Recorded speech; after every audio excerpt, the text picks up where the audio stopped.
Media Vietnam memberitakan, pakar menyarankan FIFA untuk meninjau ulang aturan naturalisasi agar tidak terjadi naturalisasi massal seperti di Malaysia. Komentator Quang Hai berpendapat bahwa FIFA mungkin tidak menyangka bahwa proses naturalisasi akan berlangsung begitu cepat dan dalam skala besar seperti yang terjadi saat ini di tim-tim nasional seperti Malaysia dan Indonesia. Dalam pertandingan yang berlangsung kemarin malam pada kualifikasi Piala Asia 2027 Grup F, tim nasional Vietnam bertandang ke markas Malaysia menghadapi skuad Malaysia yang hampir sepenuhnya berganti darah. Dengan serangkaian pemain naturalisasi berkualitas tinggi, pasukan pelatih Kim Sang-sik harus menerima kekalahan telak dengan skor 4-0. Menanggapi pertandingan tersebut, komentator Quang Hai menyatakan bahwa sebelum pertandingan dimulai, ia sempat berharap hasil imbang atau jika kalah pun skornya seharusnya tipis. Namun, jalannya pertandingan di lapangan berada di luar dugaannya, menimbulkan banyak kekhawatiran. Saya benar-benar tidak bisa memprediksi tim saya akan kalah. Saya sudah mengatakan bahwa hasil imbang akan sangat beruntung, dan jika imbang saya lebih condong ke skor yang tidak seimbang. Artinya kedua belah pihak akan berada dalam kebuntuan. Menurutnya, Malaysia saat ini memiliki banyak pemain naturalisasi yang berasal dari Argentina, Brasil, Spanyol, dan beberapa negara Eropa lainnya. Mereka adalah pemain yang pernah berlaga di liga-liga top dunia, bukan sekedar pemain asing biasa yang pernah bermain di V-League. Sejujurnya, sebelum pertandingan ada informasi optimis bahwa bek kita akan mampu menghadapi pemain-pemain keturunan Eropa, Amerika dari Malaysia. Quang Hai menekankan bahwa keunggulan Malaysia tidak hanya terletak pada kualitas individu, tetapi juga pada organisasi taktik berkat pelatih kepala yang berbakat dengan gaya Postecoglou, gaya bermain yang modern, lugas, dan penuh energi. Mereka tidak hanya memiliki 11 pemain inti berkualitas, tetapi juga deretan pemain cadangan yang sangat patut diwaspadai. Ia berpendapat bahwa kekalahan kali ini bukan hanya hasil yang menyedihkan, tetapi juga lonceng peringatan yang memaksa sepak bola Vietnam untuk memikirkan kembali arah pengembangannya, terutama dalam konteks di mana lawan-lawan seperti Indonesia dan Malaysia telah jauh melampaui. Kita ingat, lebih dari 10 tahun yang lalu, Kalisto pernah mengundang beberapa pemain naturalisasi ke tim nasional, tetapi setelah itu muncul opini publik yang menyebabkan hal itu ditiadakan.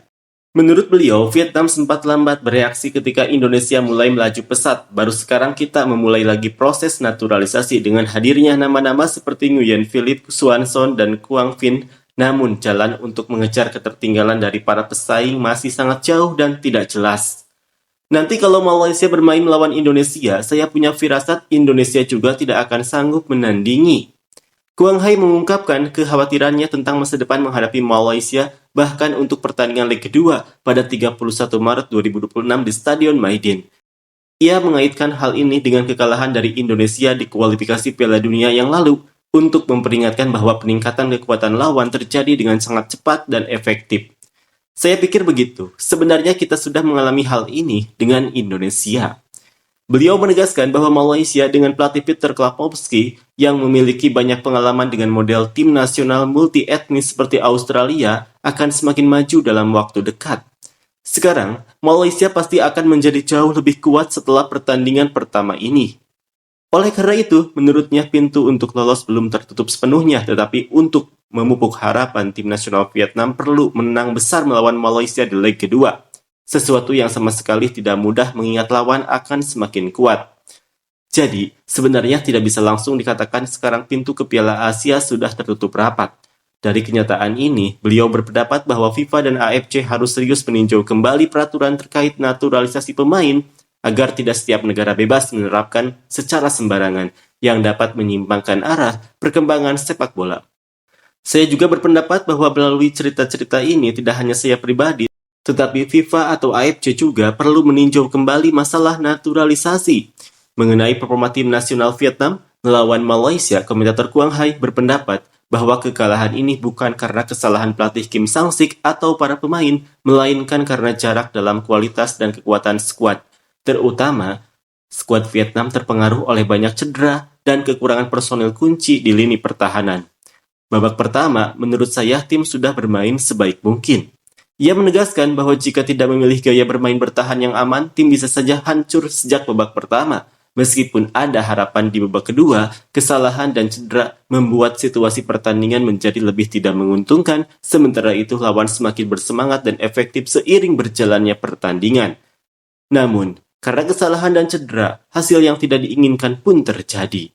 Akhirnya, komentator Quang Hai menekankan bahwa Kim Sang-sik telah memiliki perhitungan yang masuk akal, dan permintaan maafnya setelah pertandingan hanyalah tindakan untuk menunjukkan tanggung jawab kepada para penggemar. Namun secara keseluruhan, sepak bola Vietnam saat ini masih tertinggal dibandingkan dengan pesaing di kawasan. Saya pikir kita sudah berusaha sekuat tenaga, tetapi level kita masih jauh dari kedua tim ini, Indonesia dan Malaysia, sehingga tidak bisa mengimbangi. Seperti inilah komentar fans Vietnam. Jika ingin mencapai level yang lebih tinggi, berhentilah mengeluh tentang naturalisasi pemain mereka. Kita juga melakukan naturalisasi kok. Saya tidak mendukung naturalisasi massal seperti Indonesia atau Malaysia karena itu akan menghilangkan identitas. Tetapi menarik pemain bagus melalui naturalisasi itu perlu. Dan kita perlu meningkatkan kualitas pemain di liga domestik. Ditambah lagi seorang pelatih yang tahu bagaimana menyatukan pemain lokal dan naturalisasi. Dengan begitu, semuanya akan membaik. Kalau mau berlayar ke samudera luas, berkompetisi di level tinggi, kita harus mau bergesekan dan siap menghadapi segala formasi tim lawan. Jika baru seperti ini saja sudah hancur dan saling menyalahkan, ya sudah main di liga kampung, kompetisi kelas rendah saja terus. Aturan naturalisasi adalah milik negara, FIFA tidak bisa berbuat apa-apa untuk meninjau atau mengatur. Mereka, Malaysia, Indonesia, menaturalisasi pemain yang ada darah Melayu atau Indonesia, sementara Vietnam menaturalisasi murni orang Brazil yang tidak punya sedikit pun darah Vietnam. Kok tidak disebut-sebut? Sekarang ada lagi Quang Vinh berkulit hitam, nanti ada lagi Henryo dan seterusnya. Saat juara AFF, mereka merayakan dan memuji-muji, padahal tidak berpikir itu semua karena Brazil yang menanggung beban perjuangan. Vietnam sendiri juga negara yang sedang menaturalisasi, kenapa bicara begitu? Kalah pertandingan bilang orang naturalisasi besar-besaran, rencana busuk, taktik kotor, katanya identitas bangsa, katanya agar sepak bola selamanya enggak bisa bangkit. Indonesia dan Malaysia sekarang mereka makin kuat, DNA makin menarik, sepak bola kalah menang itu biasa, kalah secara menyeluruh. Para pemimpin sepak bola Vietnam sedang bersiap memegang kening untuk merenung. Saudara-saudari, para pahlawan keyboard, komentator online tinggal menunggu dan melihat. Berasal dari Indonesia, sekarang menaturalisasi sembarangan atau semau mereka selalu. Menurut saya sebaiknya diubah menjadi pemain yang tidak memiliki ayah dan ibu orang pribumi diwajibkan untuk tinggal di negara tersebut selama 5 tahun baru boleh bermain. Pokoknya kalau ada darah asing, 5 tahun tanpa banyak bicara. Tim nasional Malaysia diuntungkan dengan memiliki banyak pemain naturalisasi berkualitas tinggi yang berasal dari negara-negara seperti Argentina, Brazil, Spanyol, dan negara-negara Eropa lainnya. Para pemain ini pernah bermain di liga-liga top dunia, memberikan Malaysia keuntungan dan hal kualitas individu dan pengalaman bertanding. Bisa jadi kuat dan mendominasi tim-tim di wilayah ini, tapi kehilangan semua jati diri bangsa. Lihat saja tim itu. Siapa yang mengira mereka orang Asia, apalagi Asia Tenggara? Tim sepak bola DNA yang tampilannya malah Eropa dan Amerika. Menggunakan naturalisasi itu seperti tren penggunaan kecerdasan buatan saja. Kalau hukum tidak melarang, kenapa tidak kita lakukan? Nanti kalau pemain lokal punya kemampuan jauh lebih unggul, baru kita pakai pemain lokal untuk menciptakan daya saing. Harus punya motivasi bertanding yang lebih tinggi, bisa membuktikan diri lebih baik. Saat itulah baru bisa mengembangkan sifat tradisional identitas lokal. FIFA itu cuma organisasi, apa bedanya sama mafia? Tinggal jejalin duit ke mulutnya, nanti dia juga bikin berkas kewarganegaraan buat naturalisasi 20-30 orang juga bisa. Seharusnya juga dibatasi jumlah pemain naturalisasi yang diturunkan di lapangan agar tidak terlalu timpang. Seperti kemarin, kita punya tim terkuat juga tidak ada gunanya. Mereka semua orang barat, naturalisasi dengan kualitas lumayan, bagaimana bisa dilawan?